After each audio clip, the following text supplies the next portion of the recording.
Greetings, ladies and gentlemen. Welcome to this latest edition of Tales from Outer Space, where I take stories from across the internet and read them for your entertainment. This particular story is called The Humans Have Found Us, written by Sir-Thugnificent. It all started approximately 40,000 years ago. Our species, currently called the HFY, originated from a world tens of thousands of galaxies away from the one we inhabit today. The name of that world has been lost to history, but legends tell it was one of lush tropical grasslands and forests engulfing the entire planet. Our ancestors managed to go from cave-dwelling primitives to star system-spanning civilizations in 50,000 years. They established contact with other species after sending machines outside of our star system, which led them to being approached by the Universal Assembly really quickly. When they first came into contact with other species, their home star system was divided into different power blocks, which had been in constant rivalry for centuries, and used the populations as expendable meat shields in large-scale skirmishes. When they were accepted into the Universal Assembly and came to understand the absolute scale of the different species, races, cultures, and technologies that were out there, their petty empires crumbled, and they united as one, standing proudly together to overcome these new realities and obstacles. The Universal Assembly, at the time, supposedly had member species and civilizations across millions of galaxies, and its scale was immense, and its administrative capital city, HFY, was a single world that had the living space of an entire galaxy, and took entire galaxies' worth of resources to build over countless millennia. They essentially acted as peacekeepers, having the final goal of bringing peace and prosperity to every single sentient being forever. Due to its scale, it was an organization that wasn't exempt from corruption, petty disputes, mismanagement, and conspiracies, but it managed to stay coherent and did its best to attain its seemingly impossible goal.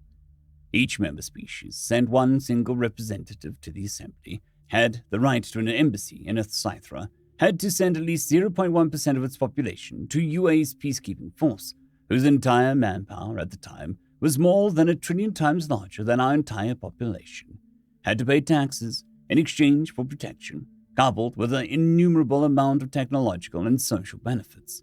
In only a couple decades, our civilization went from a struggling militant one to a post-scarcity utopia, so the general sentiment towards the UA was extremely positive.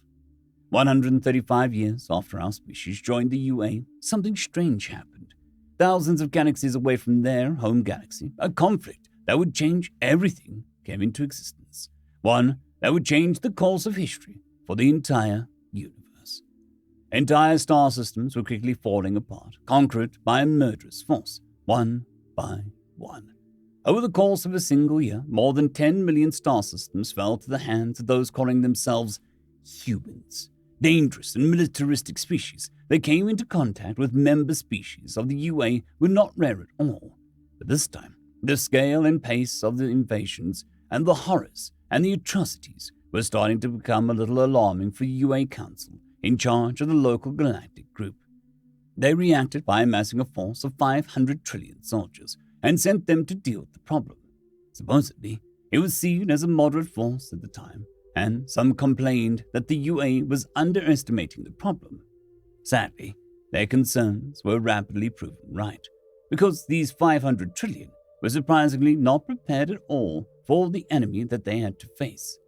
When the UA forces arrived to the most recently attacked worlds, they found no humans occupying them, but a gift that has been given to them after they retreated a couple star systems back. It is said that the gift was the state of the worlds, and their inhabitants were reduced to after having endured human occupation for many weeks. Right after that, the entire UA forces sent to deal with humans fell into disarray. Many of its commanding officers committed suicide, and trillions of soldiers swiftly followed them. Many other trillions just simply fell into a state of mental shock so extreme that they starved themselves to death without even realizing it, while the rest abandoned their positions and fled back towards their homeworlds. The capital of HFY took note of the situation after many millions of distress calls made by the commanding officers were sent to the attention of the ruling assembly in HFY before they committed suicide. Grown adults with hundreds, if not thousands of years of military experience were reduced to crying like newborns pleading for help and salvation, praying for safety. The calls were incomprehensible, gibberish, and horrific. Nothing was clear, but the assembly quickly realized that something was wrong. The news of the UA forces' mental annihilation quickly spread everywhere, including in our star system, and the hordes of invading humans continued to expand rapidly throughout the galaxies, simultaneously. In a matter of weeks, countless beings became refugees. Entire civilizations collectively abandoned their worlds, and fear was spreading everywhere. The humans were spreading like a horde in huge numbers. The reports from many soldiers of different vanquished armies who managed to escape death and capture were identical. The fanaticism with whom these humans were waging war was unprecedented, and nothing could stop them. Entire galaxies were being assaulted at once, and endless droves of sentient beings with entire civilizations' worth of populations desperately fleeing. The UA was trying to the best of its capabilities to tackle the situation, but too much was happening too quick. Accordingly, our species fell into a huge turmoil. The humans were hundreds of galaxies away from our ancestors, but the pace of their advance and the strange manner in which the armies sent by the UA, who were supposedly the best trained and equipped forces in the entire known universe, mentally crumbled each time they came across the human armies, changed everything. The scale of the refugee problem started entire conflicts, some being galactic in scale, with each empire, civilization, or faction fighting for the access to the best of the ships and technologies that could give them the ability to escape as far away as possible. Our leaders and most prominent factions fell into huge disarray, with fiery debates engulfing our entire civilization, divided into those being prepared to stay and die if it goes down to it, and those wanting to flee as far away as possible. It became so bad that open conflict quickly erupted, culminating in the victory of the factions desiring to escape. Our ancestors then focused on taking as much resources as possible and piled everything into large generational void ships. Supposedly, many were left behind since there wasn't enough space for everybody, leaving a mental scar on our species that would last for generations. They then embarked on a 30,000-year-old journey to reach a destination hoping to never be discovered by the humans, if they never get exterminated by somebody. During that 30,000-year-old journey, our species went through countless racial, ethnic, religious, political, and societal schisms, waged war against numerous other species they encountered, either civilizations that were also fleeing from the humans or ones living in complete ignorance of the situation. But the reports of the humans' expansions continued to follow them throughout all these generations, which helped our species still retain a semblance of cultural and societal coherence for so many years. Countless worlds, star systems, and entire galaxies continued to be found and attacked by the humans. The civilizations that were brave enough to stay and believe that they would somehow survive, or that the humans surely weren't that bad, met their ends horrifyingly. In the year 27,978, since the Great Escape from our home star system, Scythra was conquered by the humans, and with that, the Universal Assembly completely fell down subsequently. It is said that what happened to the denizens of Scythra under the hold of the humans was so terrifying that billions of species across the known universe decided to commit collective suicide. Many amongst our species during that time decided to take that route, and urged for everybody else to follow them in death. But the rest of our ancestors bravely survived and overcame that horror, clinging on to those last few simmers of hope. In the year 32,555, after the start of our escape, our ancestors finally reached uncharted space, beyond the known universe. They still continued their journey until they reached this planet that they have called Eshra, many centuries after the last time they ever heard of the humans' exploits throughout the unknown universe. Despite its name meaning salvation in the main language that used to be spoken by our species all those generations ago, this planet was bleak, far away from any settled space, and completely covered in perpetual darkness. They decided to establish themselves here by putting all their efforts into living underground in silence, hiding from any possibility of ever being discovered by anybody else.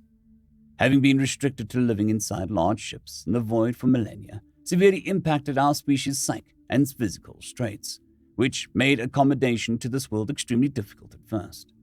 Many people died, but they believed that it was sacrifices that needed to be made. Over the course of many generations, we managed to thrive underground in complete silence. Large-scale warfare amongst us was religiously prohibited, and we have managed to abide by many rules made for us to never attract attention for a long time.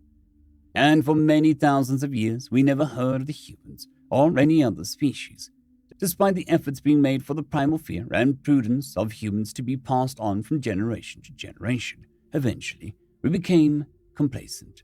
Some started to doubt those legends. Some outright refused to believe that they were true.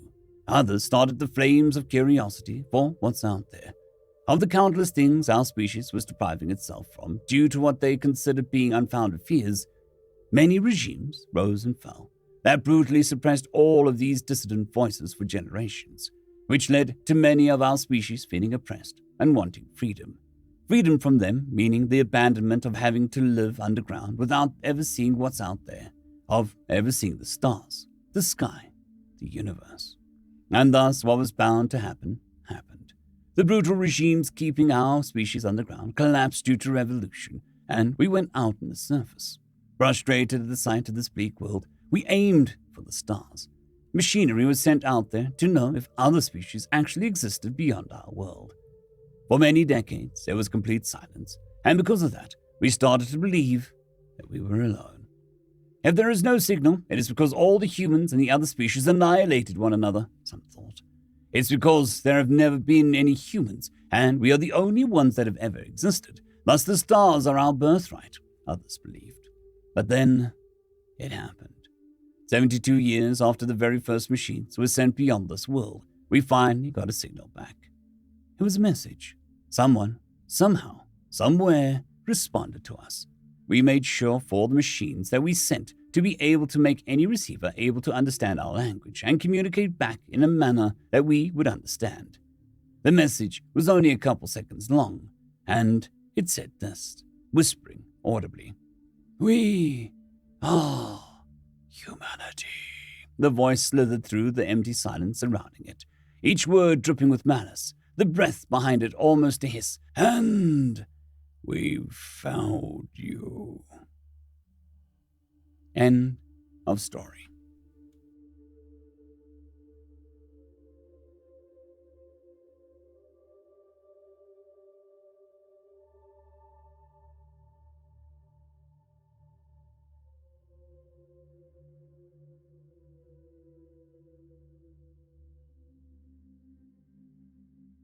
I'd quickly like to thank the T5 peeps: Cold War Boomerwaffen, Severin Cerberus, Bushmaster 177, Henry the Red, Caspar Arnholtz, Cold War Boomerwaffen, Elijah Silvercross, Dragzoon WRE, and Severin Cerberus. Thank you very much.